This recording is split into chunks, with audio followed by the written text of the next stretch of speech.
3, 2, porra, antes do 1 gravou. Então vamos lá, povo. Pra gente... Hoje a gente vai fazer uma introdução ao que é o White, tá? É assim, é bem miojo mesmo. Que aí eu vou liberar o tempo para vocês fazerem a AP1 aí, que são 5 questões só. Olha, eu realmente, né, eu não sou a mãe, eu sou o Papai Noel, né? Gordo e barbudo. É só, as questões são bem simples e é como a gente conversou. Eu dou mais importância para os trabalhos que vocês têm feito do que especificamente para esse questionário, tá bem? Vamos falar um pouco, a gente vem falando de alguns conceitos, né? Pelo menos olhar para o que são os ativos, o que é gerenciável dentro da minha TI, né? A gente falou sobre alguma coisa sobre tendências, a gente falou alguma coisa sobre nós falamos sobre Big Data, né? Aquele trabalho que eu mandei para falar para vocês, a gente vê o que acontece por aí. Nós falamos sobre segurança e agora a gente vai falar sobre serviço, né? Gerenciamento de serviço. Então eu vi tudo aquilo que é gerenciável, tá? Todos aqueles elementos que eu tenho na minha estrutura de TI, e aí agora a gente vai ver, então, como é que a gente entrega isso de alguma maneira, ou a gente opera isso de alguma maneira, tá? Quando a gente falar de serviço de TI, a gente fala sempre em ITIL, tá? Que ITIL, na verdade, nada mais é do que um conjunto de boas práticas que virou bibliografia. Ô, Luiz, e tem ali tem como pedir a senha, não tem? Pede para o Zé. É um conjunto de boas práticas que foi organizado para estabelecer uma maneira mais estruturada, né, de prover os serviços de TI. E aí agora a gente vai ver como é que esse negócio funciona. Tá bem? Então vamos lá. Gerenciamento de serviços em TI. O que é um serviço de TI? Tá? Serviço de TI é aquela atividade que ela entrega valor para o cliente. É alguma coisa que você paga porque aquilo ali você percebe que facilita a sua vida, ou você percebe que aquilo ali vale. Quando vocês contratam um Netflix da vida, né, vocês pagam por um serviço. Vocês estão pagando por alguma coisa que vocês enxergam como valor. Tá? A partir do momento que eu tenho uma infraestrutura de TI, né, eu opero TI, daqui a pouco eu preciso contratar serviços de TI. Para quê? Para agregar valor. Não é isso? Eu preciso...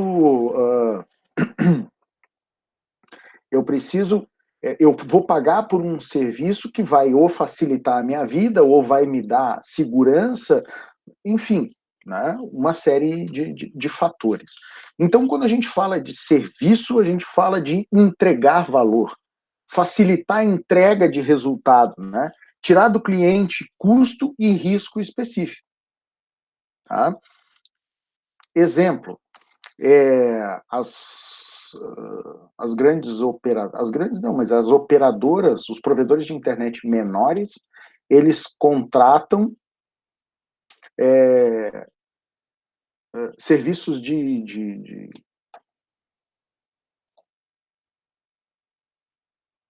O que seria agregar valor? Agregar valor é você perceber que aquilo ali vale a pena.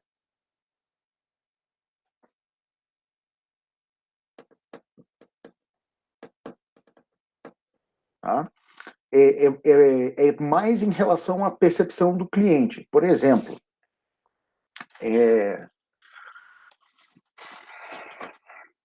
por que vocês têm um serviço de internet em casa de, sei lá, de 100 mega e não de 50. Tá?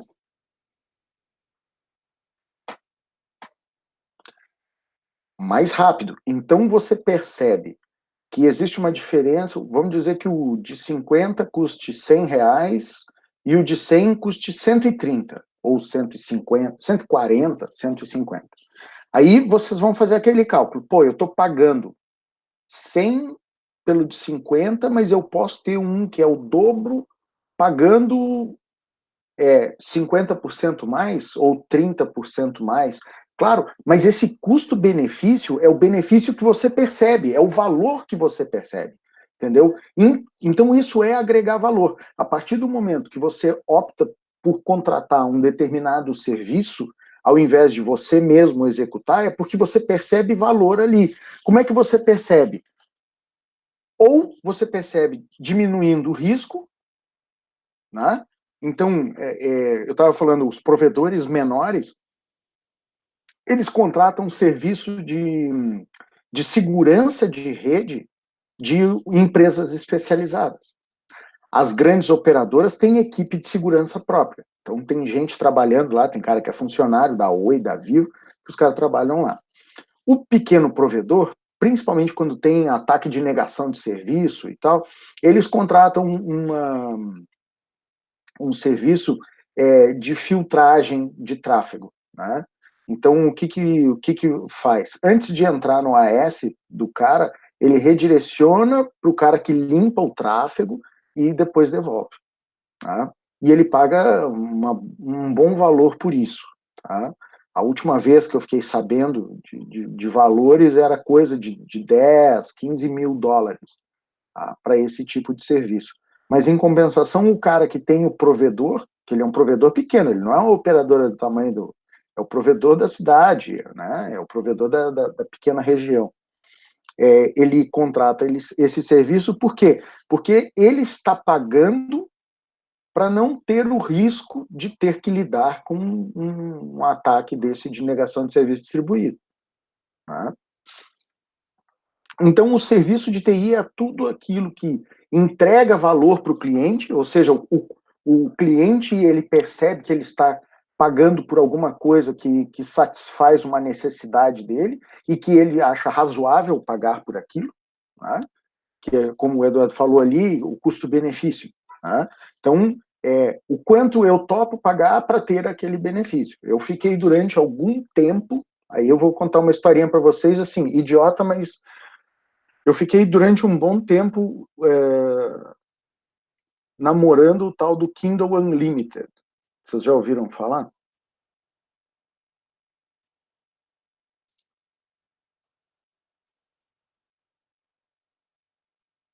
O que é o Kindle Unlimited? O Kindle Unlimited, ele é o Netflix do livro, entendeu? Então você entra lá na Amazon, tá? Todo mundo conhece o Kindle, né? O Kindle é aquele... O meu não tá aqui, o meu tá lá no meu quarto. Ele é um aparelhinho, assim, parece um tabletzinho, mais simples, né? Mas com uma tela que ela não é brilhosa, ela não cansa, né? E é específico para leitura, né? Agora eu estou em casa dando aula para vocês, eu tenho que estudar bastante, né? Eu tenho que procurar a bibliografia e não tenho como sair de casa. O Kindle Unlimited custa acho que R$19,90 por mês. E é, eu nunca senti que aqueles R$19,90 iam fazer diferença para mim, sabe? Achava que, não, eu acho caro por aquilo que eu estou usando do Kindle, né? Que aconteceu? Com esse negócio de todo mundo ficar em casa, eu não vou sair para buscar um livro. Né? E também não vou comprar toda a biblioteca, porque assim, eu tenho muitos livros em casa. Eu não vou aumentar minha biblioteca ainda mais, né, com um monte de livro e que talvez eu precise para dar uma aula para vocês, né, para de repente fazer uma pesquisa um pouco mais extensa. Aqueles R$19,90 agora eu vi valor, eu fui lá e contratei. Então, quando eu preciso consultar uma bibliografia ou procurar alguma coisa diferente, o que eu faço? Eu abro o Kindle, que pode ser naquele bichinho ou pode ser aqui, tá? E tudo aquilo que é livros, tá? Que eu preciso, que eu quero dar uma consultada, eu venho aqui e... Tá? Então, isso é você contratar alguma coisa que te entregue valor. Então, da perspectiva do cliente, valor é sentir, é ter utilidade.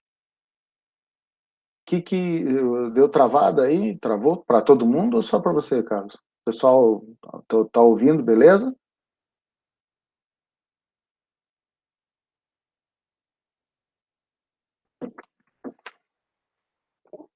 Ah, não, então foi teu link aí, Carlos.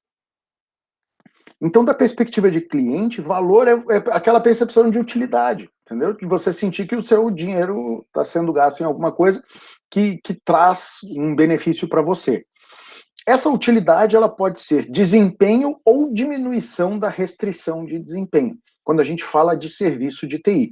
Então, se eu vou contratar alguma coisa, é porque eu quero facilitar a minha vida, acelerar alguma coisa, né? Ter um processo um pouco mais rápido. Sim, tem app. Não, mas já tem bastante tempo. Eu uso o Kindle aqui, ó, tanto no meu PC, como eu tenho o Kindlezinho, que a vantagem é que a bateria dura mês e meio daquele negócio. E no celular é muito ruim, né? O celular é horroroso. Eu não sei que inventaram aquele negócio. Eu uso o Kindle também aqui, nesse cara aqui, que é o meu mimoso, que a bateria dura 10 horas. Essas disciplinas que 10 horas. A bateria do Chromebook dura 10 horas.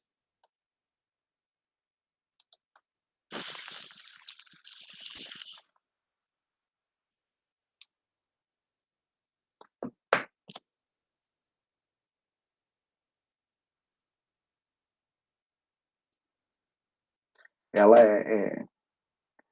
Não, é justamente porque não tem muito mistério, né? Realmente não tem mistério.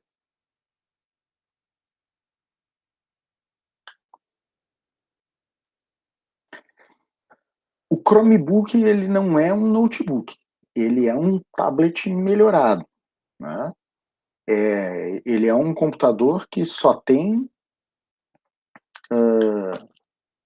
só tem um Linux muito tosco.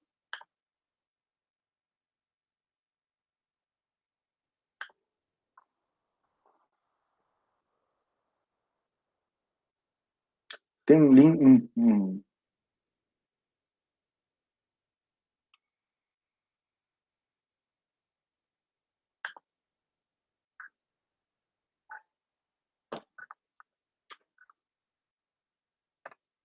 tem um Linux muito tosco e roda o Chrome, entendeu? Então, o que eu quero aqui?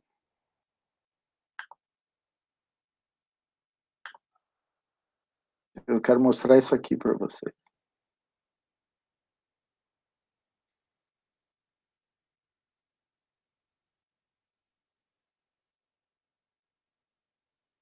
É,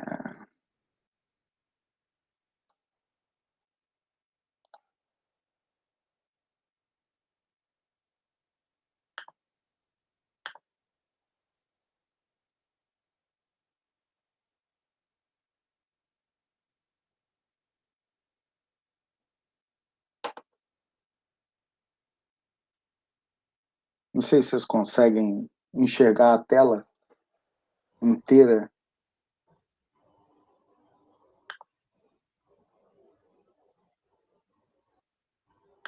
Dá pra ver até o LX lá.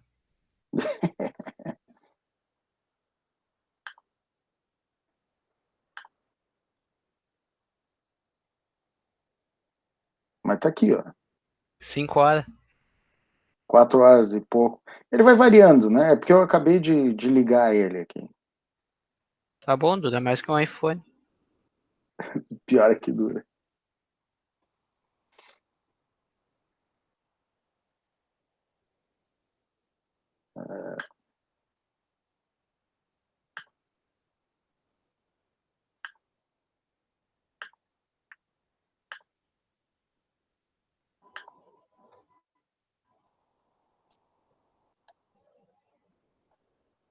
Aí.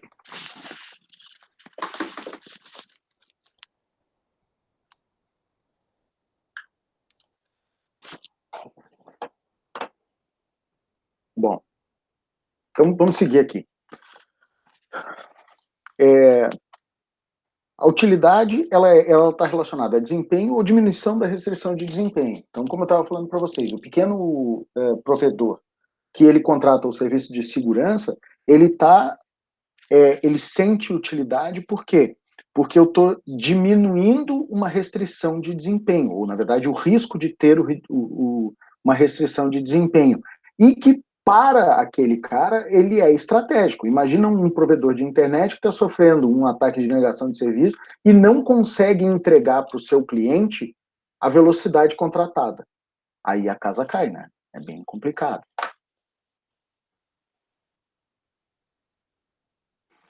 Só não dura mais do que um Nokia, é verdade, né? A bateria do Nokia durava uma semana. E outra também um outro item que o cliente ele percebe como valor é a garantia, tá? É garantia de disponibilidade, é garantia de continuidade, é garantia de segurança. Então, eu estou pagando por quê? Para ter um serviço sempre disponível, tá? Para ter um serviço que eu tenho quem apertar quando o negócio não esteja funcionando. Então, a contratação do serviço de TI ela é bem com esse foco, né? De você estabelecer uma percepção de valor, né? Bem definida, e trabalhar em cima daquilo. Então, qual é a grande sacada do ITIL? É deixar essas coisas bem explícitas, né? Deixar elas bem quadradinhas, bem estruturadas, para que facilite a contratação, o estabelecimento de contratos de serviços de TI. Não necessariamente contratos externos, pode ser contrato interno, né? O que a galera da TI, da empresa, tem que entregar para todo mundo. Isso é tranquilo de a gente ver por aí.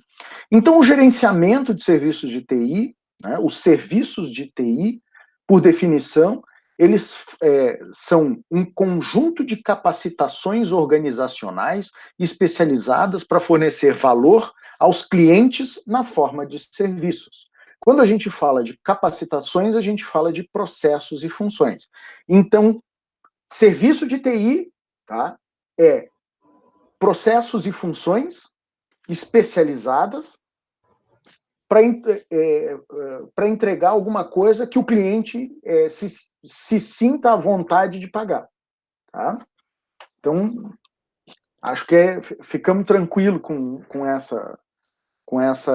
essa definição. Tá? Serviços de TI, então, são processos e funções que entregam alguma coisa que o cliente percebe como valor.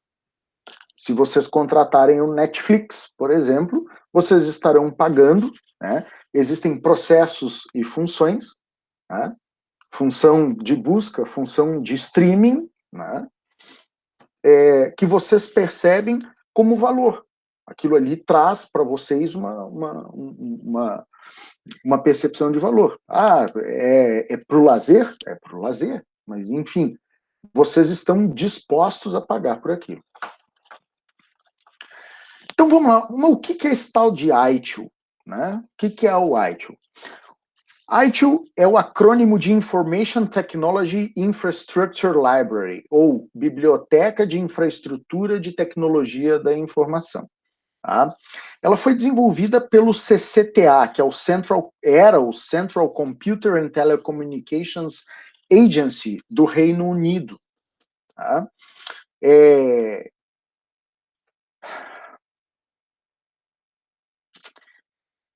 Eu não sei se dá para dizer isso, mas seria uma Anatel bem melhorada, né? Um Serpro melhorado, vamos botar assim, seria um Serpro melhorado, né?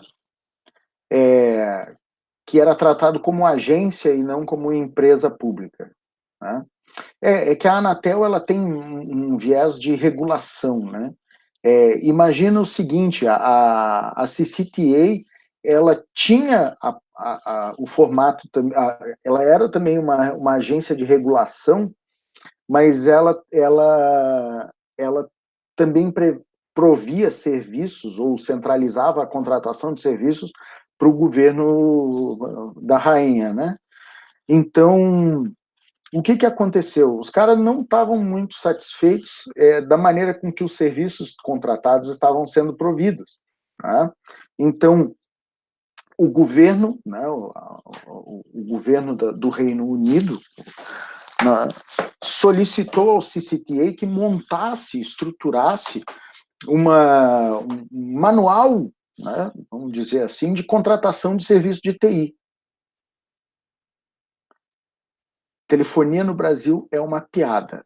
É uma piada de mau gosto. Mas eu tenho uma coisa para dizer, melhorou bastante, tá? A percepção que eu tenho é que se a gente for para o Uruguai, que é um país um pouco maior do que o Rio Grande do Sul, né? E tem a população é uma piada, né, em relação à nossa, tem um serviço de telecomunicações que é fantástico, né?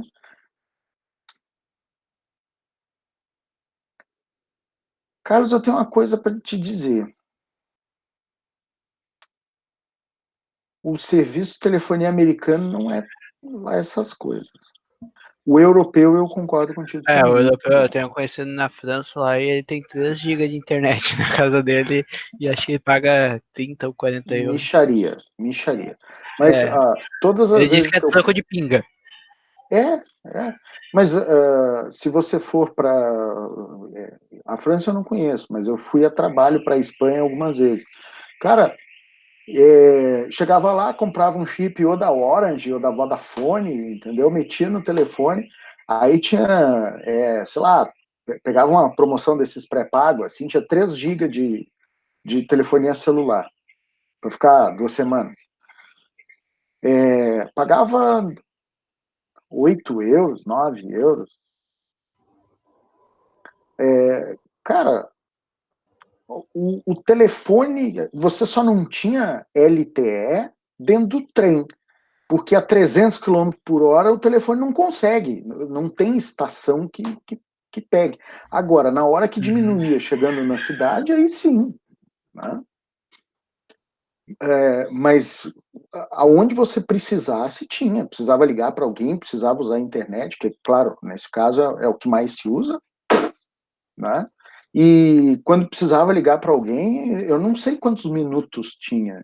Eu chego lá, pago, bota aí 10 euros, porque eles me cobram o chip, né?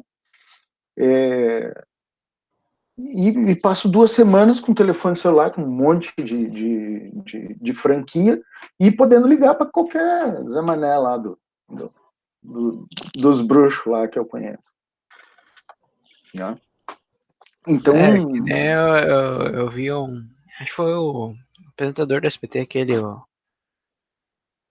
um apresentador aí, o Danilo Gentili, comprou um chip lá no Egito, acho que foi, andou meia hora de carro pra dentro do deserto e fazendo live no meio do nada. Só tinha areia da volta e tinha 4G lá pra fazer live.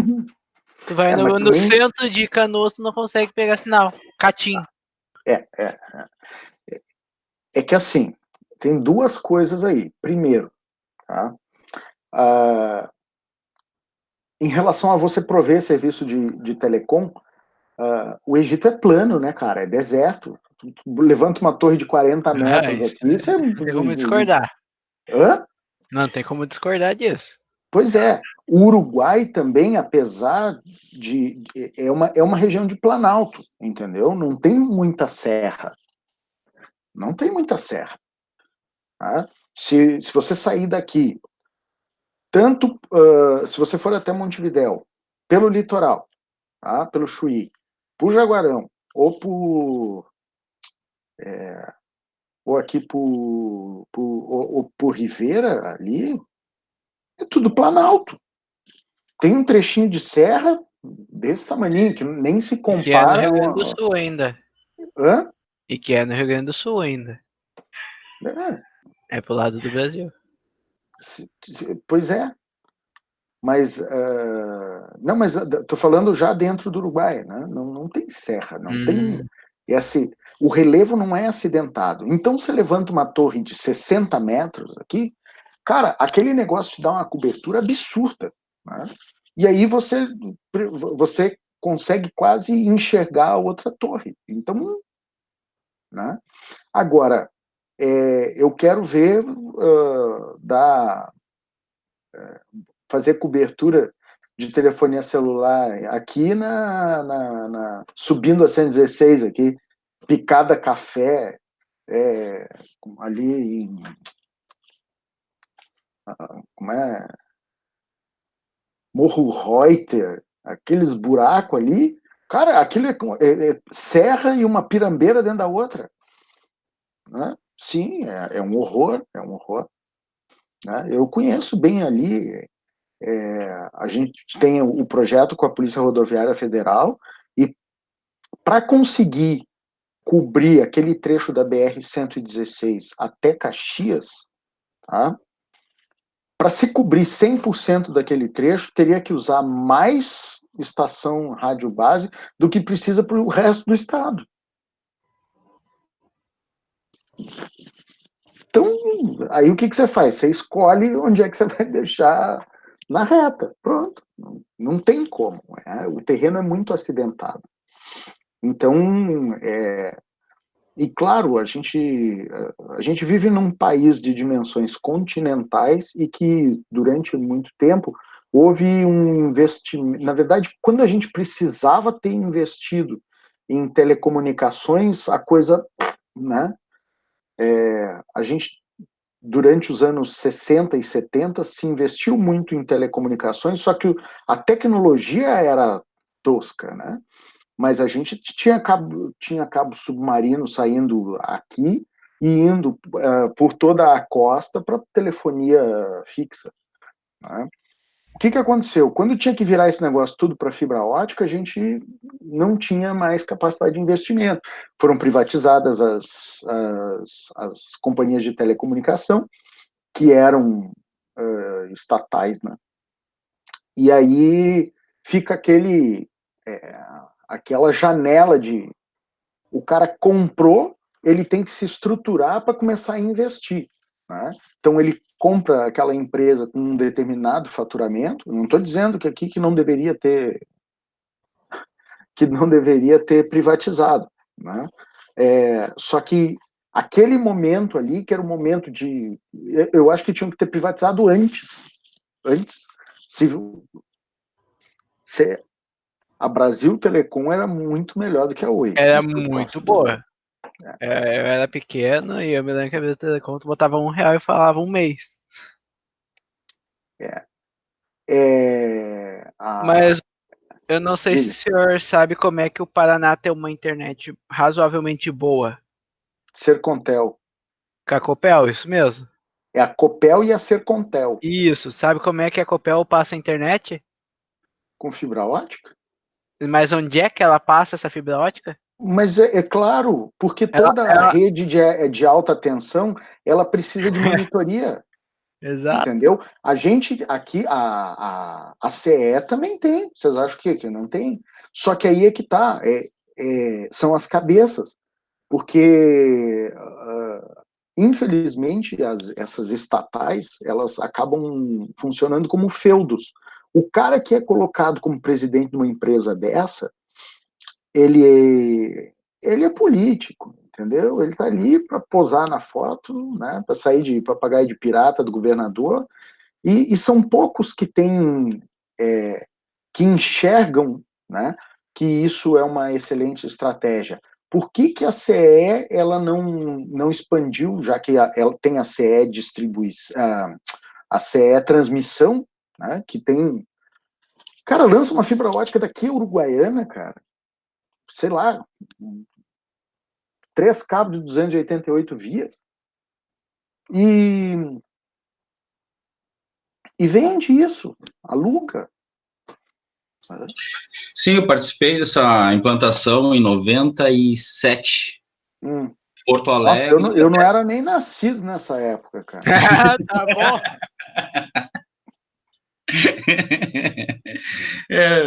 Eu tinha que, eu acho que eu era pequeno já lá, e aí eles já estavam catando alguém da infraestrutura lá para ajudar eles.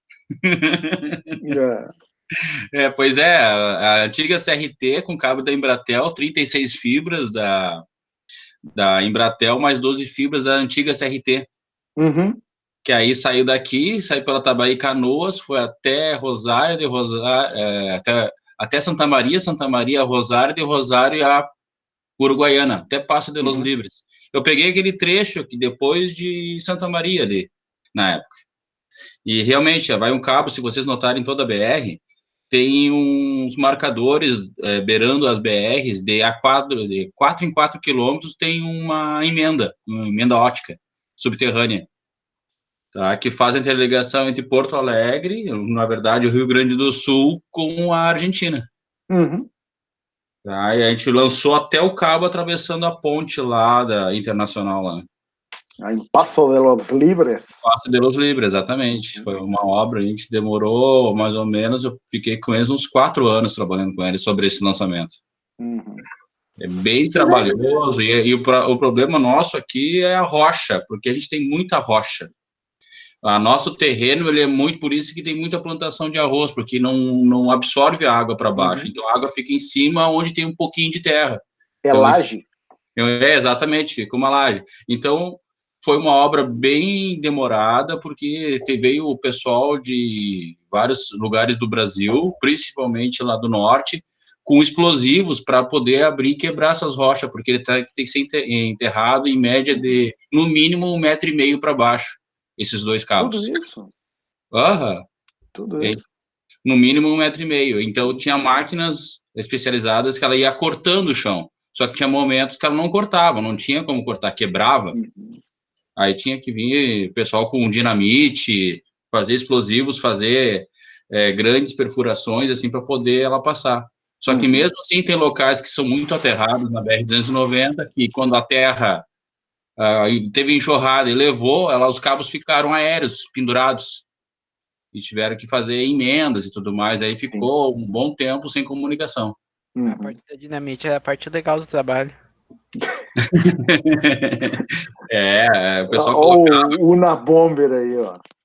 Colocava os dinamite, assim, botava como diz, uma rede de aço por cima para poder estancar um pouco a explosão, né?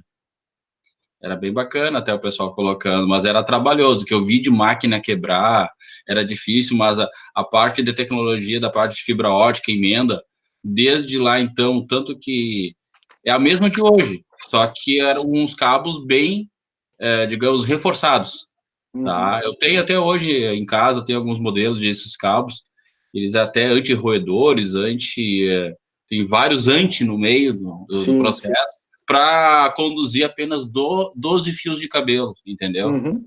E um cabo muito grossão. Então, para te ver. Eu tenho um livro que eu comprei, na Amazon americana e pedi para entregarem aqui. A vantagem é que livro não paga imposto de importação, então vocês podem comprar à vontade, tá? Que chama-se Fiber.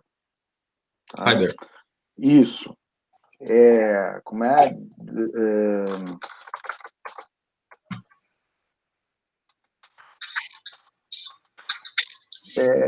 The Coming Tech Revolution. Tá? É esse cara aqui, ó. Da Susan Crawford. E ela fala, esse livro não é um livro técnico, ele é um livro bem, muito pelo contrário, né? Ele é um livro quase de sociologia. Mas o que ela defende? Que o desenvolvimento, tá, dos países, e não só o desenvolvimento econômico, mas o desenvolvimento da sociedade, ele só se dá por causa das telecomunicações. Então, se você não tiver, se você deixar que o investimento em infraestrutura de telecomunicações seja unicamente exclusivo de empresas privadas, tá? Você vai ficar na mão delas. Então, ela defende que os governos, as administrações, têm que ter as suas próprias redes de fibra ótica para que possam atender a população. Tá? Então, é bem interessante as colocações dela. Eu não terminei de ler ainda, eu li uma boa parte desse livro, mas é bem legal o ponto de vista. Mas, e claro, o que ela está falando ali, para mim, é chover no molhado, né? Porque eu tenho há bastante tempo essa percepção. A partir do momento que as empresas públicas elas investem numa infraestrutura própria, por exemplo, a CRT Transmissão, por que não já lançou um cabão e vendeu para a operadora? Falou, filho, você precisa o quê? Quer redundância do seu link até Uruguaiana, até Bagé, até Alegrete, até a casa do... Né? Tá aqui, ó, me paga X por mês aqui que eu te dou um par de cabelinho, cara. Mete um WDM de 10 GB em cima e pronto. Né? Pronto, resolvido. Ó, aqui tem um modelinho aqui, ó. Pena que o pessoal não consegue visualizar.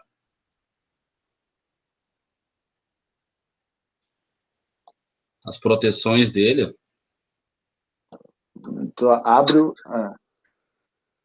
Se tinha como poder passar para o pessoal ver. Aqui tem até o guia no centro. Que esse é autossustentado. Isso, a sustentação e ele é o reforço, e ali... E aí tem os cabelinhos ali, ó. Esse é daqueles geleados, né? Isso para limpar é uma desgraça na hora de fazer a emenda. É geleado, ele é anti-roedor, cheio de frescurinha. Esse é 12 vias? Esse é de 12 Esse aqui vias? é o 12 vias. Eu também tenho um de 36 vias, que é da Embratel. Você sabe que esse cabo aí que você tem é velho demais, né, cara? Porque hoje o cabo de 144 é da espessura de um dedo. Sim, aí no caso são os microcabos que a gente fez a instalação, não sei se tu conhece, a Teia Ótica de Porto Alegre também participei na época também de fazer a instalação, que é da início da GVT em Porto Alegre. A Teia Ótica em todo o centro histórico, no centro de Porto Alegre, ali eu participei, eu fiz o projeto dele em AutoCAD na época até. Foi bem legal. Aí lá, sim, ele é cortado o chão, com a teia ótica com várias redundâncias. Então, eles chamam de teia porque na quebra de um ponto, automaticamente abastecido por outro. Imagina uma teia de aranha e tu vai ver, se tu cortar um daqueles fiozinhos, tu sabe que ela ainda está em conexão com uma outra parte ainda, não para facilmente. Tá bem. Então, vamos lá. Vamos seguir aqui o nosso baile. Tá? Então, o que aconteceu? Justamente por isso que a gente estava discutindo, né?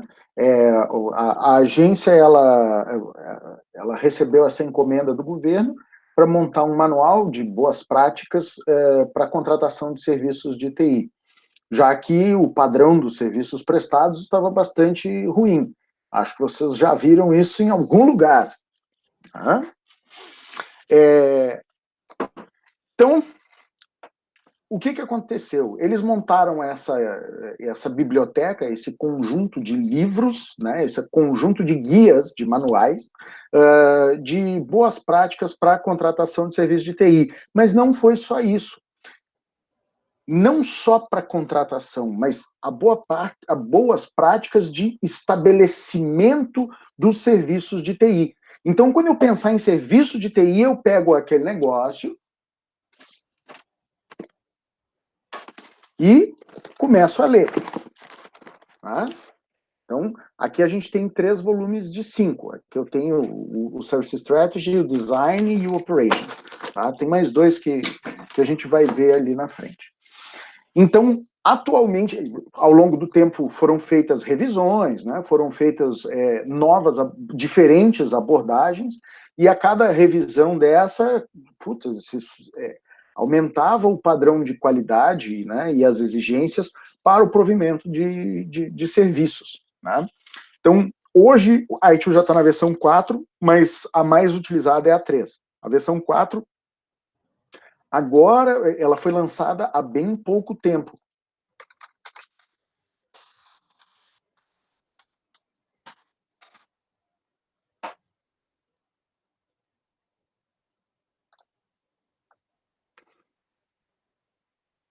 Vamos lá.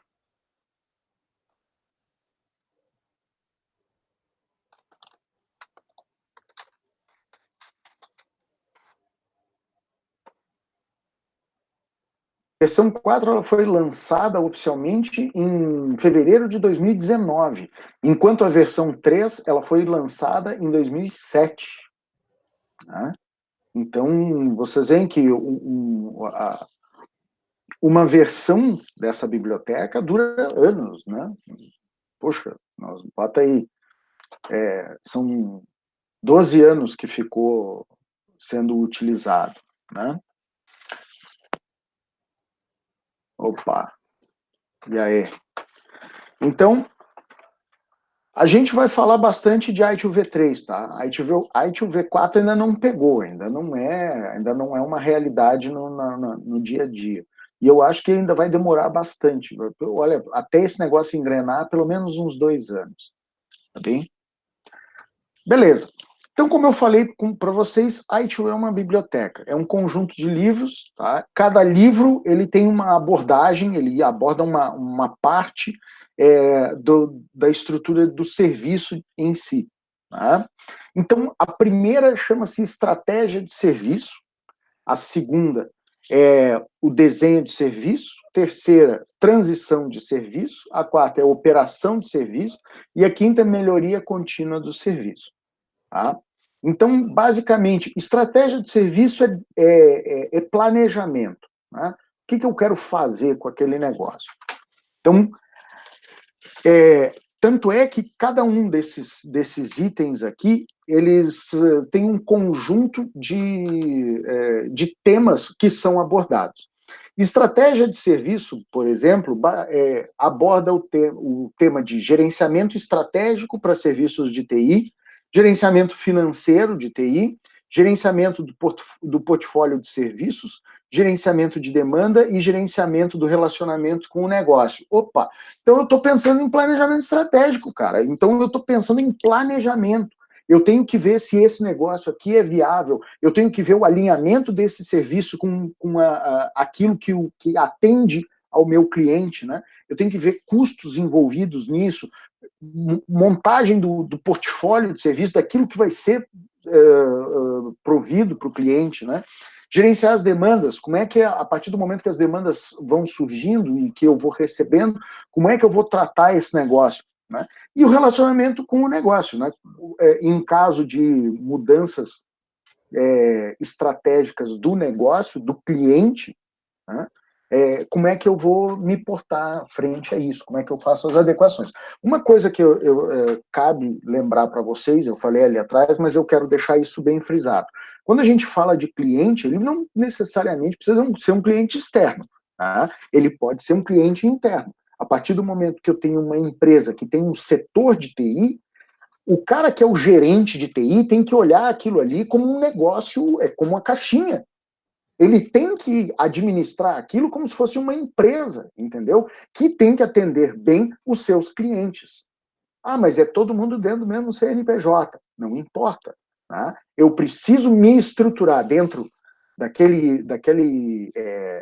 daquela organização maior, eu preciso entender o meu cliente e prover o serviço que ele pague, né, que ele perceba valor. Então, eu acho que esse é o grande, a grande sacada do negócio. É o meu cliente, entregar alguma coisa, eu desenhar alguma coisa, eu alinhar o meu serviço de uma forma que o meu cliente ele fale, não, eu pago isso aqui e pago rindo, porque para mim isso aqui é vantajoso. Tá? Bom, a segunda parte ela fala do desenho do serviço. Então, o que é o desenho do serviço? É eu desenhar mesmo como é que planejar a maneira com que aquele serviço, e aí a gente está falando de desenhar os processos daquele serviço. Tá? Então, a parte de coordenação do desenho, o gerenciamento do meu catálogo de serviços, gerenciamento da capacidade de atendimento e de tudo, da disponibilidade da minha estrutura, né, para atender aquele serviço, gerenciamento da continuidade de serviço, né, em caso o que eu vou fazer para manter aquele negócio, gerenciamento da segurança da informação, gerenciamento de fornecedores, tá? Porque aqui, olhem bem, eu comecei com uma coisa assim bem abstrata. Estratégia de serviço. Opa, é para lá que a gente vai. Beleza. Na hora que eu começo a desenhar o serviço, eu falo assim, não, tá. Então, para a gente ir para lá, como é que nós vamos fazer? Então, vamos fazer assim, ó, isso aqui vai ser assim, assado. Eu começo a descrever como é que processualmente eu vou tratar aquilo ali, tá? Depois, tem um livro que trata de transição de serviço, onde quando a gente fala de serviço de TI, TI é instalação, né, desenvolvimento, instalação, operação, mudança e assassinato, né, de qualquer coisa na área de TI. Então, quando a gente fala em desenvolvimento, pensem em TI como hardware e software, assim, bem genericamente, tá? Implantação, instalação e colocar em operação determinada infraestrutura. Eu tenho que montar um planejamento, primeiro, do que eu preciso, que não para... Antes de ligar os equipamentos, o que eu preciso? Eu tenho que fazer adequação elétrica, eu tenho que fazer um monte de coisa. Então, eu monto todo um desenho de processo que eu estabeleço para montar aquele negócio. Tá? Show! A hora que eu terminei de ligar e está tudo funcionando, eu tenho que ter um plano de operação. Tá? Eu tenho que saber o que eu vou fazer no meu dia a dia. E aí é processo. Tá? Quando aquele negócio precisar ser mudado de alguma maneira, a empresa cresceu, a gente vai sair dessa sede, vamos para outra. Eu tenho que pensar na transição do serviço, ou seja, como é que eu vou gerenciar a mudança? Tá, então eu preciso fazer o seguinte, eu tenho que estabelecer um projeto para fazer uma alteração. Como é que eu gerencio mudança? Qualquer solicitação de serviço, ela tem que de mudança em serviço, eu tenho que montar um planejamento, eu tenho que ter um cronograma de execução, eu tenho que fazer uma análise de risco, de impacto, de bababá, babá, babá. Eu tenho o pré-mudança, eu tenho mudança e tenho pós-mudança. Então, o que esse livro de transição de serviço faz? Ele estabelece, de uma maneira genérica, tudo aquilo que eu preciso enxergar, né? Planejamento e suporte à transição, gerenciamento das mudanças em si, gerenciamento de ativos de serviço e sua configuração. Tá? Gerenciamento de ativos de serviço. O que é um ativo de serviço?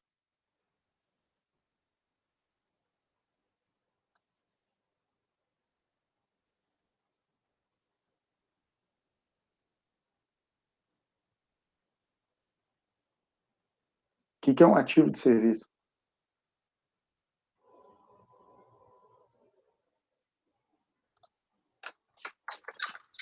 Não são as aplicações, os programas são instalados no servidor, o qual vai estar distribuindo os serviços para os demais clientes? É tudo, né? É tudo. Uhum. É o inventário da empresa. Não, veja bem, tá?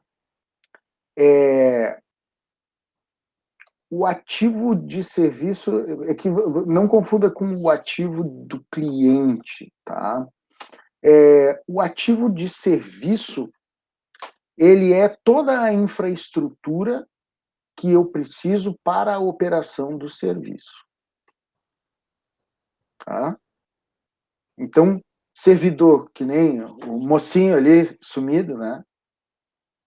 O senhor está me devendo, o senhor sabe disso, né? Como o Felipe colocou ali, o ativo de serviço pode ser o cara do Service Desk, que atende o telefone, o sistema de chamado, toda a infraestrutura que eu tenho.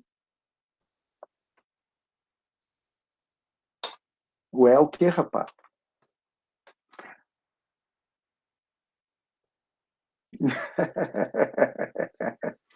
Congelou tua imagem aqui. A minha? Que tá de boa. É. Eu notei que é o Chrome meu aqui que tá comendo todos os meus 8 GB de RAM. Ai, ai, ai. O Felipe já tá na minha lista negra. PC já. Não, tá na minha cabeça, tá na minha lista negra aqui. E gerenciamento de ativos de serviço e a sua configuração, né? Gerenciamento da liberação e distribuição, a gente vai ver que isso é mais voltado para software, tá? Porque quando eu libero uma nova versão, eu tenho que ter certeza que tá tudo certo, que tá tudo bonitinho, como é que eu vou fazer essa liberação dessa nova versão, se a documentação está ok, como é que eu vou fazer a distribuição disso, enfim, essa parte de transição de serviço para software, esse gerenciamento de liberação e distribuição, ele é bem específico, mas eu posso aplicar com um monte de coisa, entendeu? Não é uma caixinha que eu não possa aplicar, mas ela é focada nisso. Validação e teste do serviço, avaliação da mudança e gerenciamento do conhecimento. Gerenciamento do conhecimento é um negócio que deveria ser uma coisa elementar. Elementar. Aline, depois a gente faz o interrogatório aí do cidadão. Eu também quero... Gerenciamento do conhecimento é elementar. Por quê? Gerenciamento do conhecimento quer dizer que eu preciso manter na minha eu preciso manter em algum lugar, em algum ponto, tá? Tudo aquilo, toda a documentação a respeito de coisas que aconteceram, tá? Se vocês pegarem, por exemplo,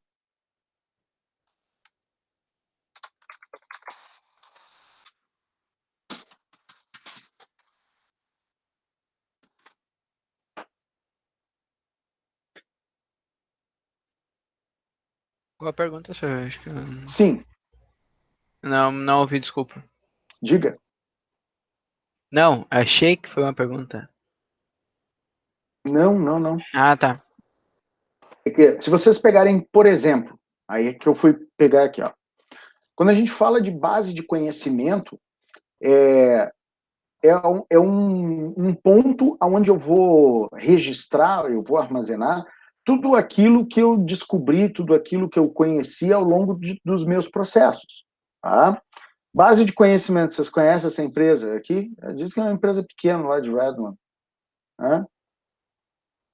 Nunca ouvi falar. Eu também não. Levemente mercenária. Tá? Então, o que acontece? Tal de um Bill aí. Isso aqui é a base de conhecimento da Microsoft. Tá? Informações adicionais, isso aqui é só como usar, how to. Não. Vamos pegar, por exemplo, isto aqui. Tá? Isto aqui é um registro da base de conhecimento. A base de conhecimento nada mais é do que a documentação, tá, de alguma coisa que foi feita. Por exemplo, tá, Esse aqui é o item 3.216.755 da base de conhecimento, da Knowledge Base. Tá? Então, o que é isso aqui? Isso aqui foi lançado uma atualização para o Windows, se eu não me engano, aqui, 10. Windows 10 e o Windows Server 2016. Tá? Contemplando várias correções, né? Exatamente. Data de lançamento, qual é a versão? Pá, tá aqui, ó. Melhorias e correções. Pá. Aqui é que a porca torce o rabo. Problemas conhecidos nessa atualização. Então, o que aconteceu? Os caras, a base de conhecimento, ela é justamente para isso. Olha, a gente fez uma atualização, ela engloba tudo isso aqui, se aplica a esse e esse Windows. Existem problemas ainda, problemas conhecidos, e está aqui, ó, solução alternativa, tá? Ou seja, eu já tenho uma solução de contorno. Ela não é uma solução permanente, mas assim, ó, eu tenho como fazer essa. E aqui, como obter essa atualização? Então tá lá, ó, tá, ou usa o catálogo, essa atualização ela substitui essa aqui, lançada anteriormente, né? Aí tem aqui, ó, informações dos arquivos de utilização cumulativa, papapá. Então, o que eu fiz aqui? Isso aqui é uma entrada, uma base de dados onde eu registro tudo aquilo que eu sei a respeito, por exemplo, da transição do serviço. Né? Então, a partir do momento que é transição de serviço, gerenciamento de liberação e distribuição, eu estou gerenciando o meu conhecimento, entendeu? Então, isso aqui é um componente da transição de serviço, aonde, ó, a gente executou, por exemplo, eu vou instalar um servidor tal, tá, beleza. Ó, a gente foi instalar o Red Hat 8 e tem um bug lá, XYZ, blá, blá, blá, blá, blá, blá, mas o pessoal da Red Hat nos mandou uma solução de contorno e está tudo funcionando, beleza. Coloca lá na KB, entendeu? Bota na base de conhecimento. Mas como é que vai ser essa base de conhecimento? Pode ser o caderninho? Pode. Eu acho que na era da informação digital, escrever no caderninho é meio, né? Mas funciona, mas pelo menos está registrado aquilo ali. Geralmente é utilizado o FAQ ou o wiki interno, né, Sor? Wiki, eu gosto muito de wiki, cara. Eu gosto muito de wiki. Wiki serve para um monte de coisa. E eu acho que é uma maneira, é uma ferramenta muito flexível para você registrar qualquer coisa. Entendeu? A gente usa bastante o Wiki, a gente usa DocWiki lá na ProSempa, todo o serviço nosso está registrado lá, senha de servidor, cara, ainda bem que é tudo intranet e é ainda limitado a uma rede bem pequena, porque se vazar metade das informações ali, muita gente claro, vai pra rua. Hã? Muita gente vai pra rua. A nossa vantagem é que a gente trabalha com uma rede bem fechada, né? O acesso externo ele é bastante difícil. Mas, claro, se o cara tem acesso interno, ele pode fazer uma boa dona zoeira. Mas como a gente está olhando para aquilo todos os dias, tem backup, tem uma série de procedimentos que a gente estabeleceu, e outra também, né? São coisas que são desconhecidas para as pessoas que são de fora. Entendeu? Então, o cara não sabe, porque ele pode chegar no servidor, mas aquela wiki ali, ela é um container. E aí, o cara, para conseguir chegar àquilo ali, ele tem que saber qual é o apontamento de DNS, né? Sim. Então, não é bem assim. As regras de NAT. Hã? As regras de NAT?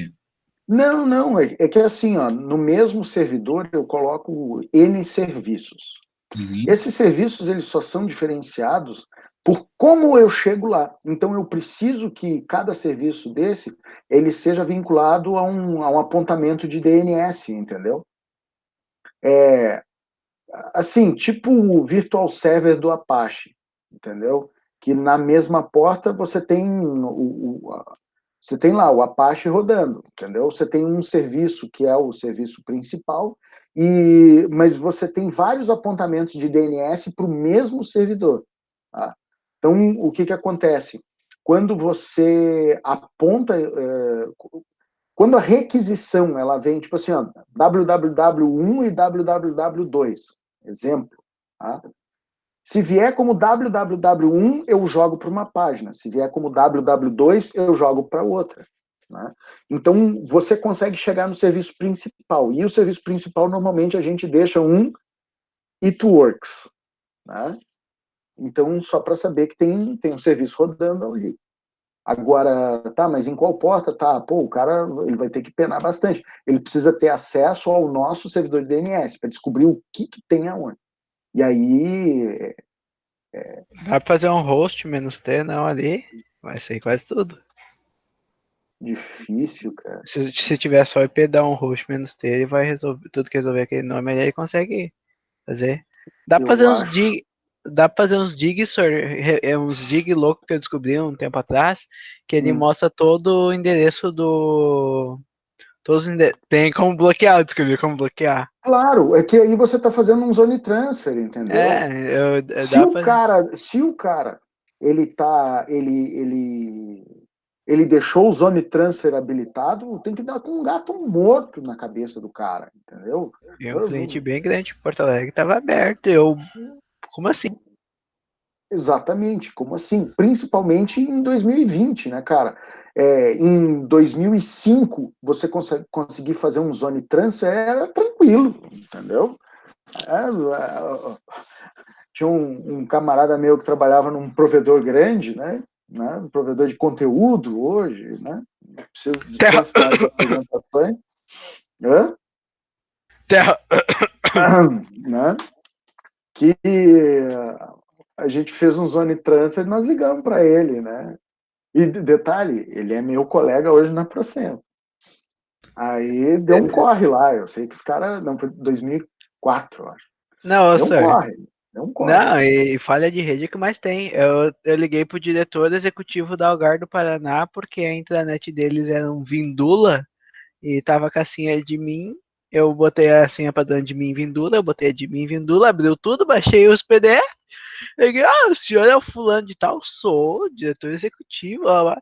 É bom, que bom, seu CPF é tal? É. Ah, que bom, acabei de invadir a sua rede aqui por uma falha aqui que diz todos os seus dados dos seus computadores.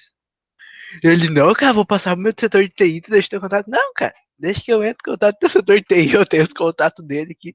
E ela falou, cara, seguinte, a gente tá pesquisando sua ferramenta, a gente jogou no Google, apareceu a de vocês, a gente tentou só por curiosidade senha de mim ali, abriu tudo e a gente tem acesso ao administrativo, cara, a gente poderia vazar todos os dados.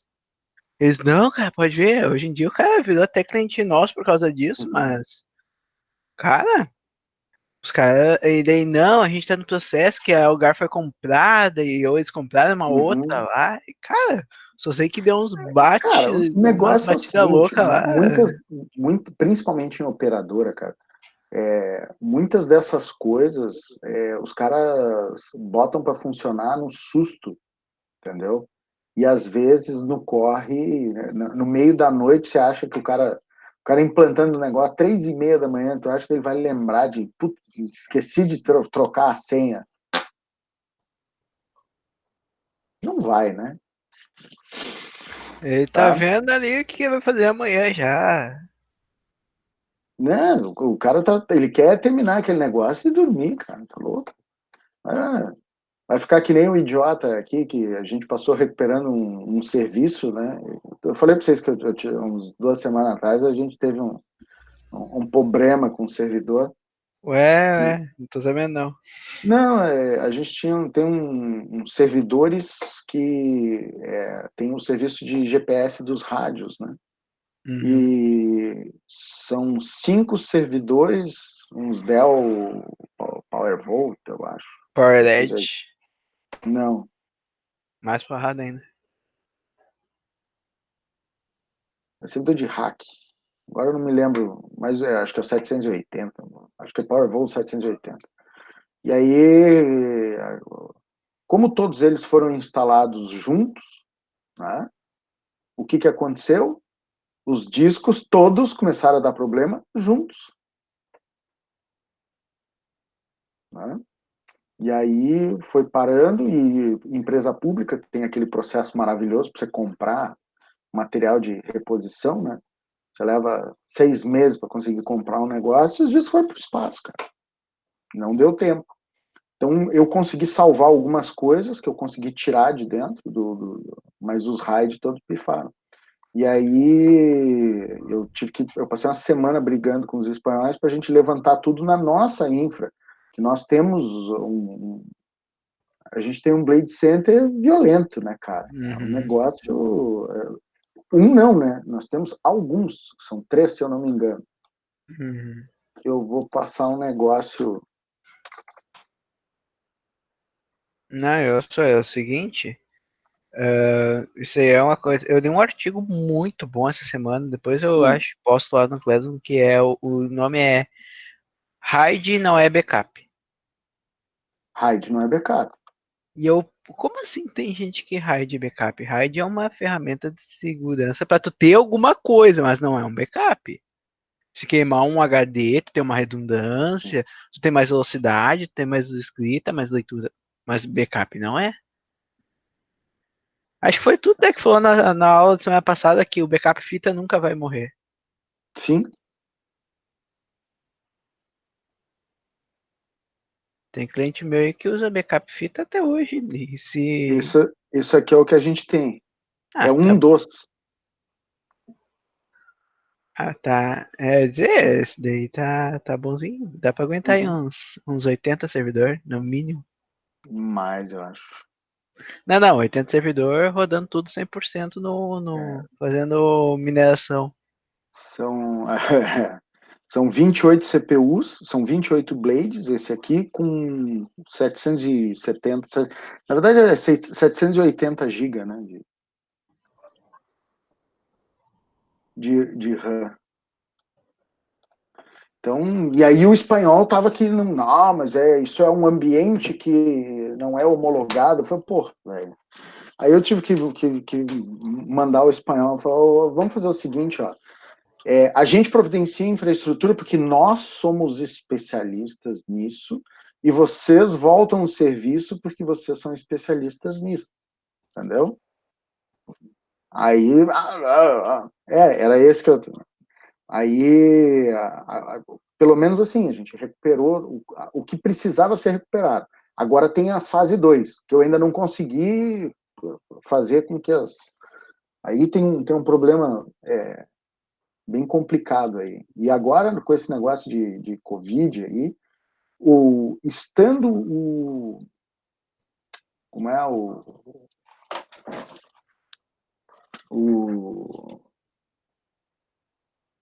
o sistema principal funcionando, e numa infraestrutura que a possibilidade de cair é lógico que os caras vão empurrar o que der para voltar ao redundante.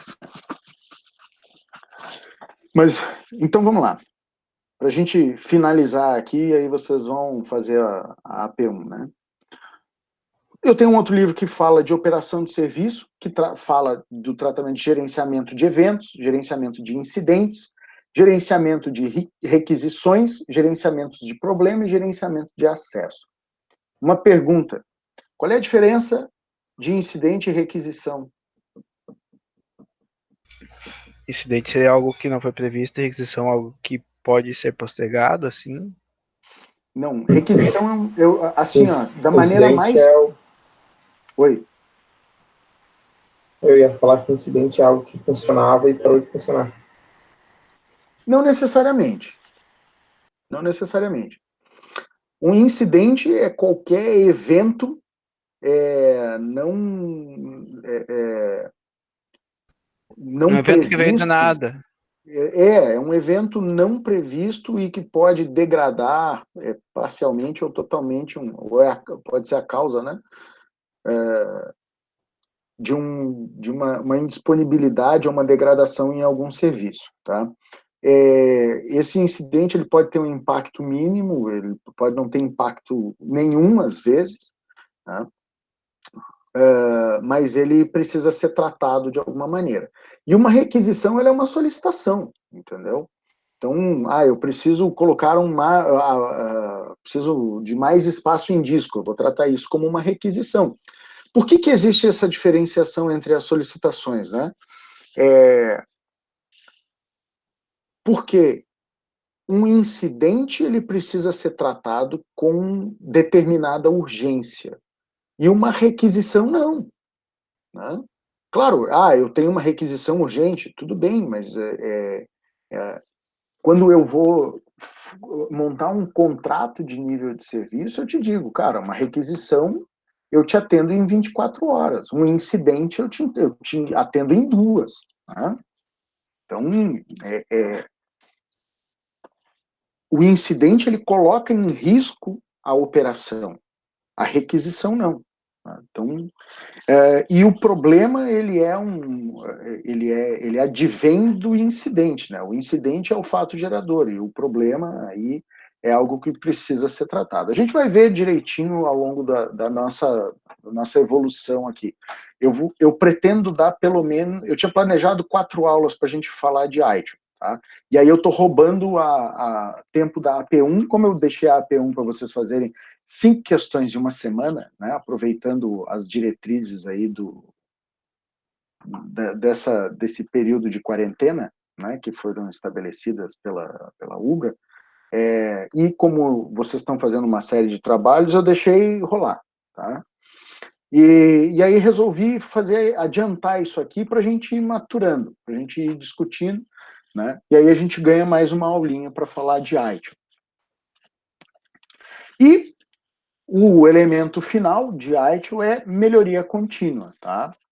Que trata de processos de melhoria contínua em 7 passos. Né? Ele estabelece lá como é que eu vou olhar para os serviços que são prestados, para todo aquele conjunto de atividades que a gente passou ali, e como eu vou entregar isso de maneira melhor. Né? Como é que eu vou olhar para o que está sendo sendo oferecido e como é que eu vou melhorar qualificar a prestação desse serviço. Tá? Bom, não vou falar de estratégia de serviço aqui. Tá? Vou deixar vocês com isso, por enquanto. Tá? Mas, estratégia de serviço. Quais serviços eu vou oferecer e para quem? Né? Como é que eu vou me diferenciar dos competidores? De que forma é possível criar o conceito de valor de serviço? Como gerenciar aspectos financeiros?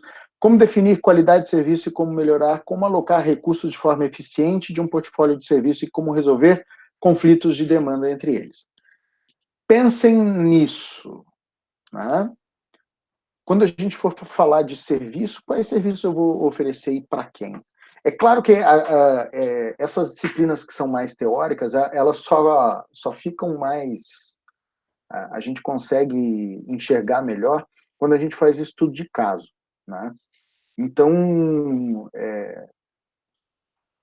onde é que eu quero chegar com vocês?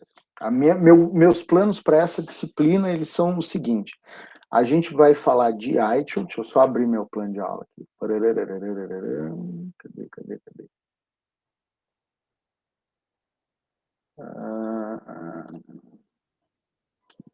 Referência. Aqui. A gente vai falar de ITIL, gestão, 1, 2, 3, 4. Tá. E aí a gente vai falar de Scrum e Kanban. Vou ver se eu consigo enxertar tudo isso. E aí nós vamos começar a fazer umas coisas mais práticas, tá?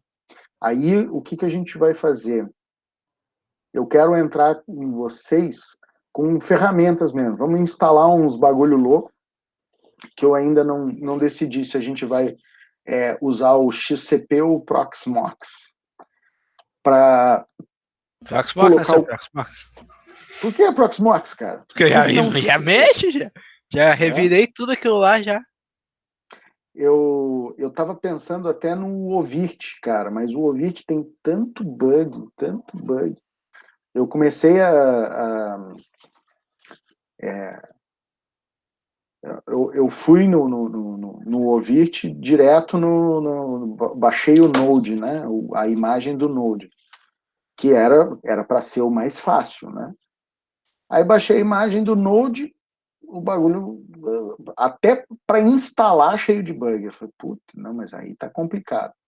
Aí fui indo, aí tinha problema de, como é, de repositório.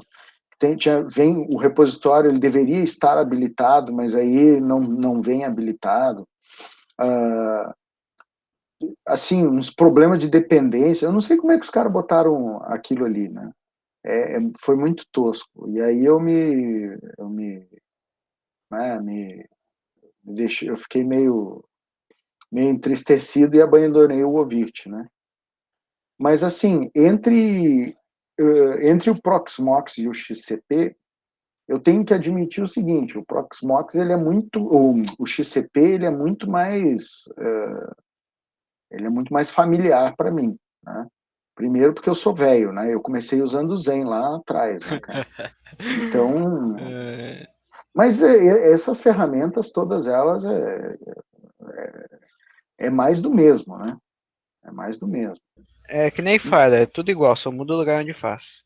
Exatamente, exatamente. O conceito é o mesmo, a única coisa você vai ter um recurso ou outro diferente, mas assim, eu usei o Proxmox, para mim tranquilo. A única coisa que eu não estou gostando é que esses hipervisores, eles te pedem no mínimo para entregar para a máquina virtual 2 GB, cara. E para quê? É o recomendado, mínimo recomendado. Para quê? O mínimo recomendado, pelo amor de Deus, você com 128 de RAM, você levanta um CentOS 7? Claro, Eu 128 sou. é muito pouco, mas 512, cara, é mais do que o suficiente para o que eu queria, entendeu? Os 2 GB, porque a minha ideia era a seguinte, a gente montar um ambiente de infraestrutura, né, para vocês gerenciarem e instalar algumas coisas, instalar Zabbix, instalar o OCS Inventory, instalar uma ferramenta de ticket, sei lá, pode ser até um OS Ticket ou alguma coisa do tipo GLPI, né? Que eu acho que é legal, pelo menos, porque assim, a primeira fase da disciplina, ela fica teórica, que é necessário, e depois a gente bota a mão na massa para fazer algumas coisas. Né? As versões antigas do Zen eu precisava de 512 megas só para as máquinas, né? Ele era o mínimo que ele me deixava entregar. Agora, tanto o Proxmox quanto o XCP, 2 GB, cara. Aí você vai botar isso na máquina do laboratório lá da Ubra, não vai dar certo. A máquina nem tem isso, senhor. A máquina tem 4, algumas Não, 2. já peguei uma máquina de 1,5 lá, senhor. Putz. Até foi com o senhor mesmo, acho que foi roteamentos avançados, alguma coisa assim. Mas não é quem tava fazendo o roteamento Cisco avançado com o BGP lá. Uhum. E a máquina tinha 1,5 GB de RAM. E eu tinha que emular todos os 9 roteadores do senhor. E cada um tinha 500, acho que 128 MB de RAM. Aí você vai virtualizar um negócio desse. O que eu estou tentando, que aí também depende muito a gente tem uma pilha de tralha lá na Procempa. Quando eu falo pilha de tralha, eu falo de servidor de hack, que foram trocados por esses blade servers, né? E de repente eu consigo emprestado para a gente fazer alguma atividade, né? Mas aí tem que ser lá na Ubra, que imagina, se eu conseguir, aqui tem 15 pessoas, tá? Se eu conseguir 3 ou 4 máquinas, dá para dividir e fazer as atividades em grupos, né? Mas, ô Sor, se for o caso, dá para criar usuários limitados no Proxmox, que a pessoa só vai ver a máquina dela e só vai poder gerenciar a máquina dela. Mas eu preciso criar. O que eu queria era que todo mundo botasse a mão na massa, né, para implantar infraestrutura e tudo. Mas veremos. Eu ainda estou vendo como é que a gente vai desenvolver isso. Tá? Ainda estou vendo. Porque eu sei que tem gente que em casa tem um bom computador, tem gente que em casa tem um computador que não que seja ruim, mas não tem Só tem o 20 GB Note de ali. RAM. Hã? Só tem o Notezinho ali, aquele Atom ali com 2 GB de RAM. Mas que seja um i3 com 4 GB, entendeu? Eu acho que já não, a gente não tem mais como montar um laboratório desse. Né? Então, por isso que eu tô tentando. Eu estava conversando com um colega meu e justamente sobre esse dilema. Né? E foi ele que me falou: vai para o Ovirt. Aí, eu vou fazer uma nova tentativa com o Ovirt, mas eu não vou baixar o Node. Não, eu vou fazer diferente. Eu vou pegar, vou instalar uma máquina, um CentOS, e vou transformar ele em Node. Né? Instalar as bibliotecas O e outro que o depois senhor falou é o XRC, né? XCPNG. XCP. Tem um outro virtualizador que o colega tá comentando. XCP. Acho que é esse.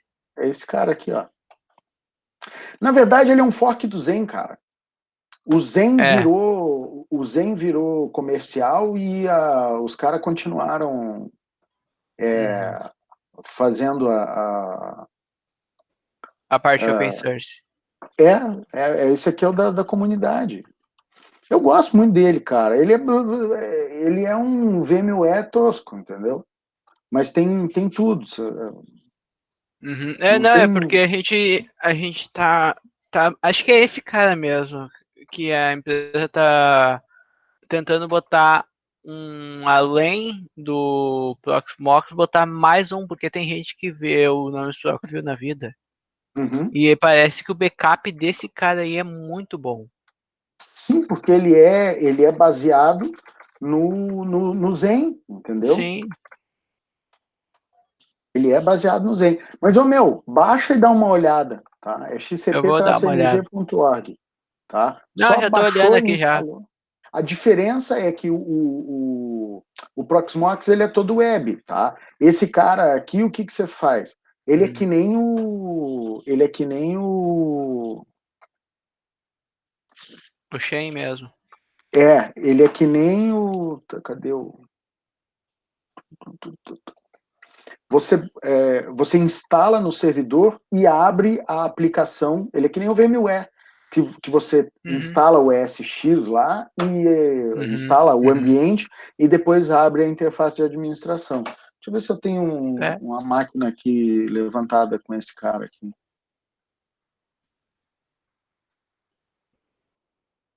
Tem.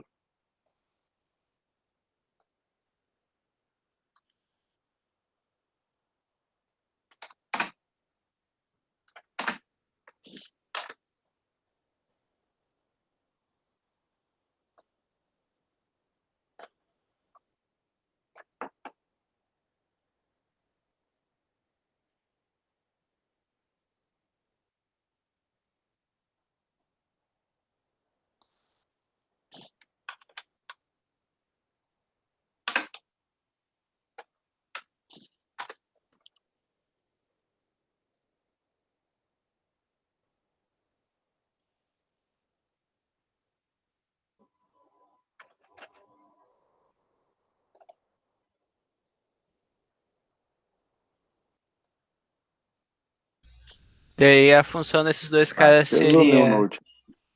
Tá, e daí a função desses dois caras seria montar toda uma infraestrutura virtual dentro desses dois caras.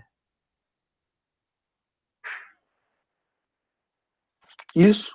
Que aí a gente vê o serviço. Eu tô também uma opção seria transformar tudo em container, né? Botar um Linuxzinho e Isso. usar como é? Giga container. Um Docker da vida. Até dentro do Como é que é? Proxmox pode utilizar. Sim, se eu não me engano, o XCP também permite isso. Isso daí foi como inventar o fogo lá na empresa quando descobri que dava pra botar um Proxmox dentro de container.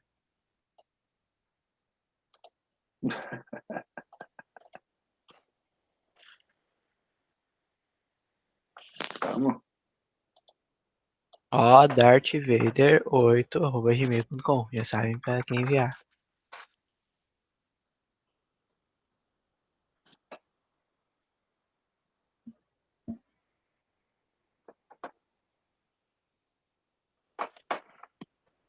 Então tá. Mesmo esquema do VMware, né? Uhum. Mesmo esquema. Acho que tá parado.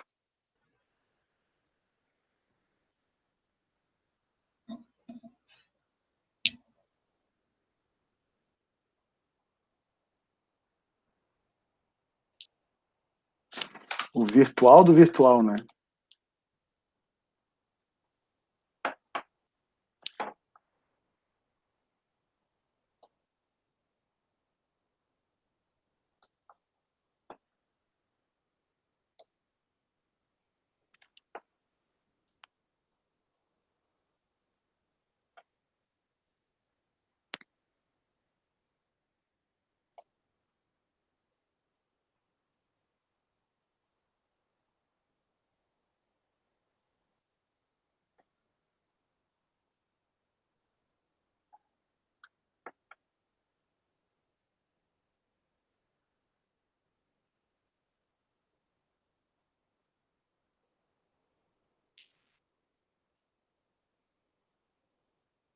Ixi.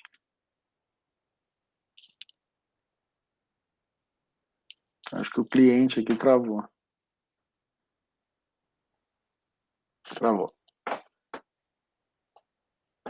Mas é só o Center, né? Deve ter uma versão mais nova do Center, que essa aqui eu já tenho um tempo que eu.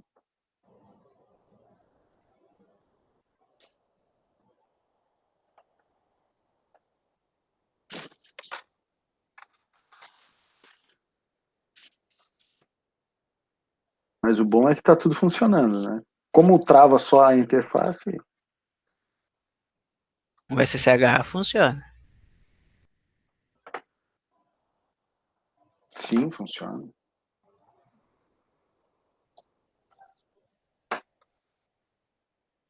Eu só não me lembro qual foi o IP que ficou na.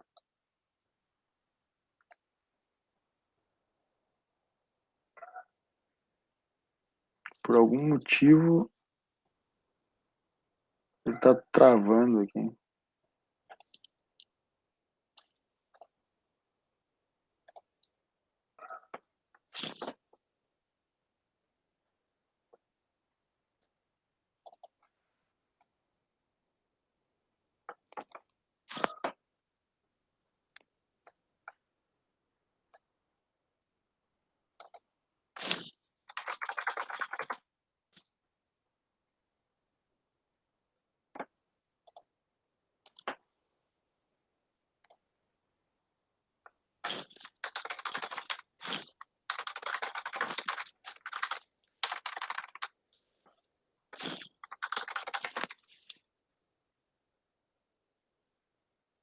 Cento e 115.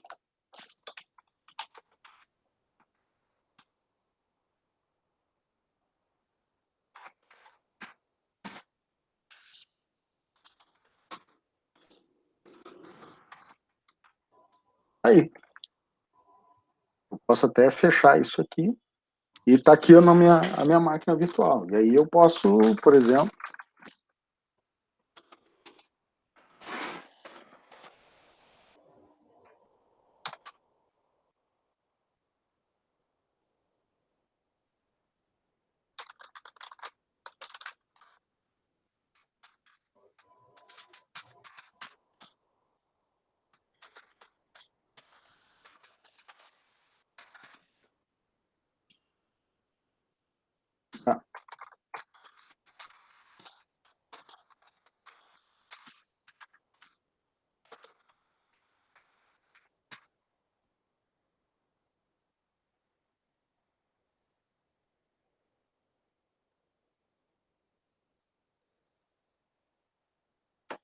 Como eu tive que botar muita memória para o minha máquina dar um, apesar de não ser uma máquina ruim, ela toma um susto de vez em quando. Ah, sim.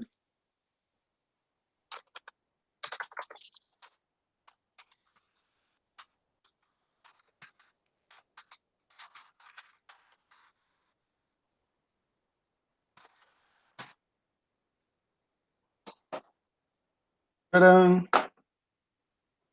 Tá aí, ó. Como instalar um Apache em um minuto, né? Então, essa é a vantagem. A partir do momento que a gente monta essa infraestrutura, se o XCP tem ferramenta de backup, boa pergunta, cara. Eu não me lembro.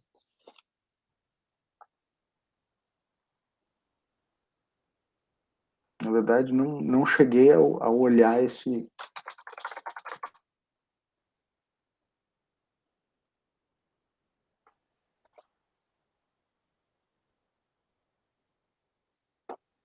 É,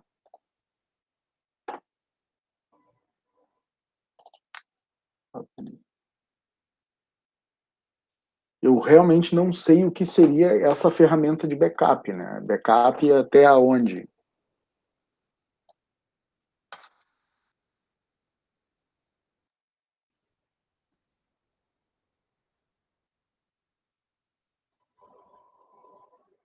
Eu tenho uma coisa para dizer.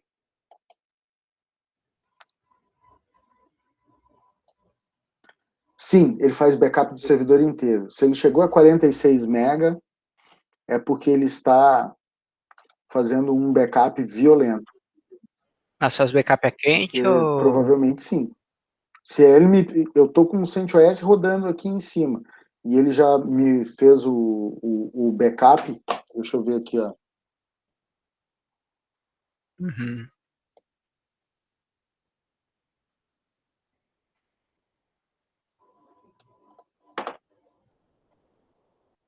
Não, definitivamente não é isso aqui.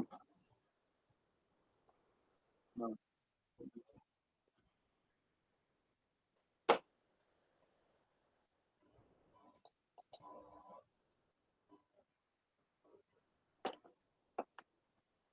Eu acho que ele vai backing up server. Vamos ver o que ele vai gerar de backup. 190.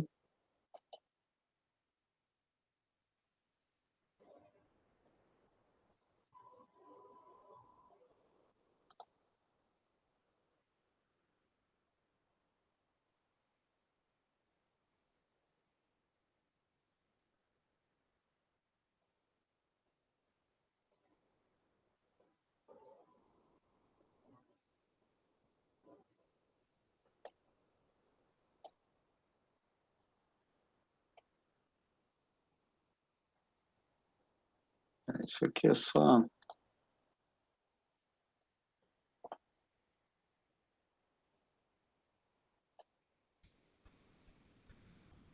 Acho que ali é só snapshots ali, ó. Não, É que não, ali no menu ali, ó. No menu, não aí. Embaixo, pra baixo, pra baixo. No menu da VM ali, só embaixo onde tá escrito na direita. Aí é pra fazer o backup.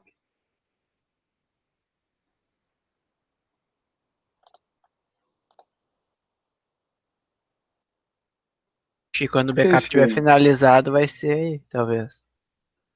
Não, é só um snapshotzinho mesmo. Acho que ele tá fazendo um backup completo daí.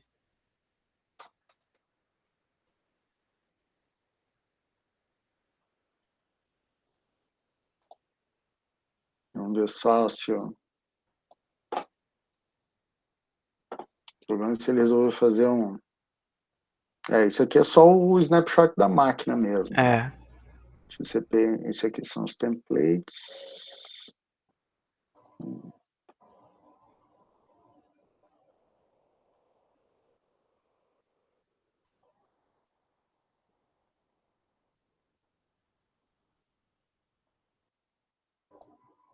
Deixa eu ver se...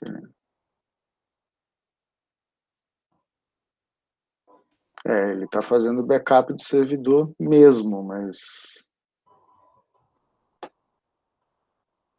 Não. Ele me gerou um backup aqui, cara, ó, de 600 mega. Eu acho que é só do servidor mesmo, não é das VMs. Porque essa máquina aqui, ela tem só de coisa instalada 1.4, tem 2 GB, tem 1,5 GB de disco, né? Essa máquina.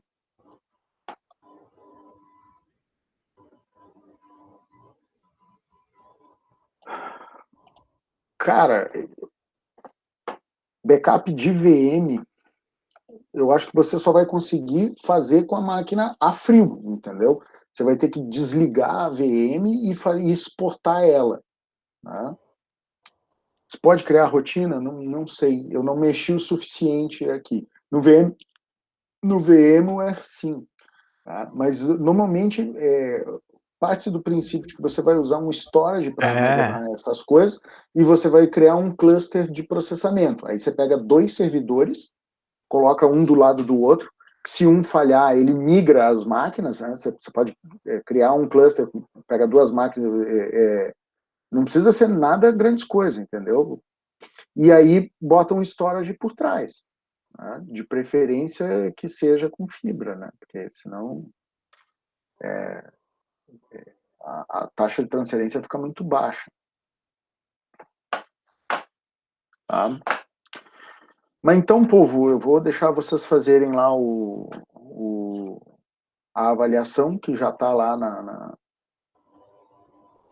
já está lá no aula para vocês fazerem. Tá? É um questionário singelo. Imagino até que tem gente que já deva ter feito.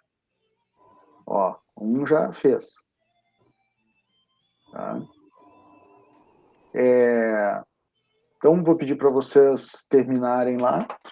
Qualquer coisa, vocês me mandem e-mail, sinais de fumaça, qualquer coisa aí que vocês queiram.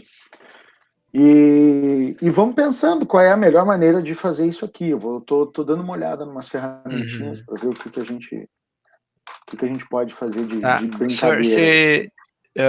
Vai estar de olho no Classroom também. Se postar alguma coisa lá, vai estar de olho para responder lá também. Não, porque eu fiz um questionário direto no aula, tá? O aula, pelo menos, o aula ele tem que o dado aula não manda notificação. Tá, não. Se eu mandar alguma coisa para vocês, eu vou mandar pelo Classroom. Tá, mas se a gente quiser postar alguma coisa lá para o senhor responder, pode ser lá no Classroom ou é melhor mandar e-mail que é mais rápido? Cara, me manda... Se for algo assim que seja de interesse coletivo, posta no Classroom, que o Classroom me manda notificação, tá? Mas agora, se é para trocar ideia, manda direto por e-mail. Não, daí sim. Tá? Telmo, me manda por e-mail. Tá? Mas eu eu tenho que torcer o pescoço de vocês, né? Bom, senhor, esse gringo lá quiser migrar 2 semanas de servidor. Fui ver a atividade nos 45 do segundo. Os gringos não querem saber se é quarentena ou se é chovendo canivete com meteoro vindo pra terra, os caras. Vamos migrar servidor. Ou invasão alienígena. Os caras não querem saber. O importante é o serviço estar rodando. Aqui a gente tava já no... Olha o desculpinha do outro. André, tu também é outro, né, cara? Vocês adoram... Me manda por e-mail. E o seu Felipe... Eu sei que o Andrei tá fora da cidade. Né? E o Felipe fica inventando essas desculpinhas aí, ó. Pá, os dois são Filipes aí agora. Pois é. Não, só que um é Andrei Felipe. Outro Um é André e Felipe, o outro é o... Quase um O ano seu, de o seu Maria ali, ó.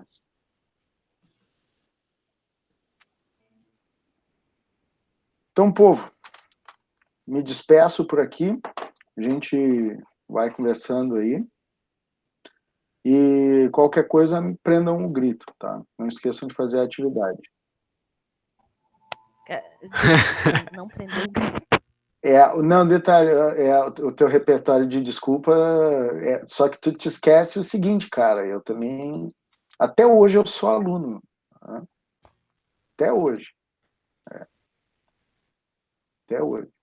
Em sala de aula, o professor, ele sempre... Tá, mas o que pegou aí? Se tu quiser abrir o coração aqui, já que... Eu sei que tá falando que estava correndo para não ser demitido. Mas o abestado, o negócio é o seguinte, não é EAD, a gente está tendo aula online, não é ensino à distância. Vocês não têm que ler um negócio no horário. Vocês têm 2 meses para fazer atividade, aí vocês vão lembrar que tem que fazer a atividade 2 dias antes. Exatamente. Mas a aula não presencial é aula mesmo. Tá aqui, ó, tô falando, contando um monte de piada ruim, entendeu? Eu sei. Mas não sou só eu, né? Pelo menos eu fico tranquilo. Eu nem sei contar piada, então eu fico só de boa assistindo. Não, vou te contar. Deixa eu parar a apresentação.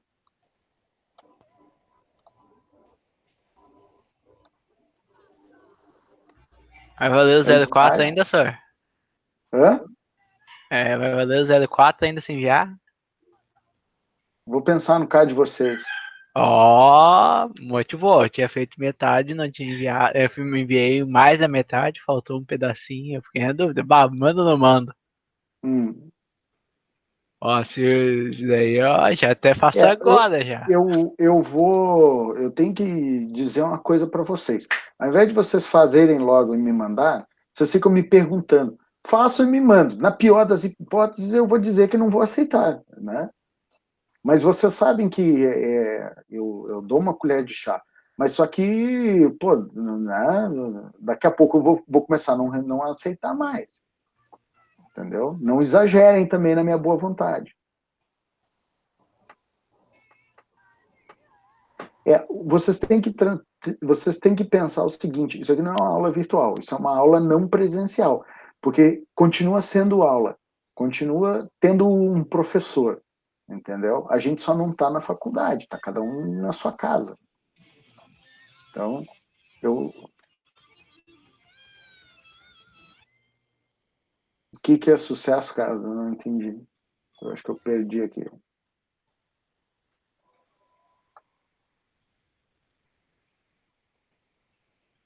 Que código da sala? O código da sala do Classroom.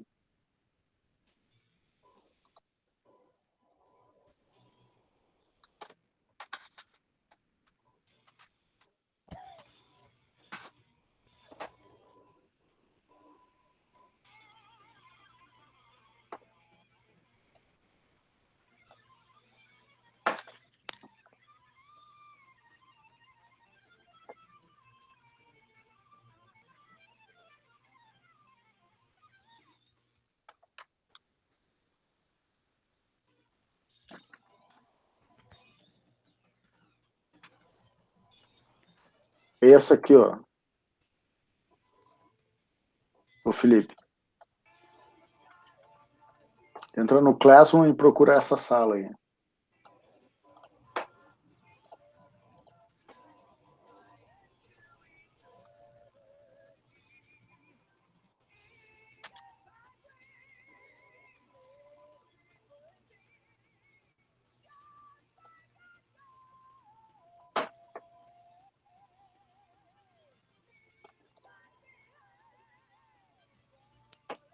Então tá, povo. Vamos finalizar por aqui.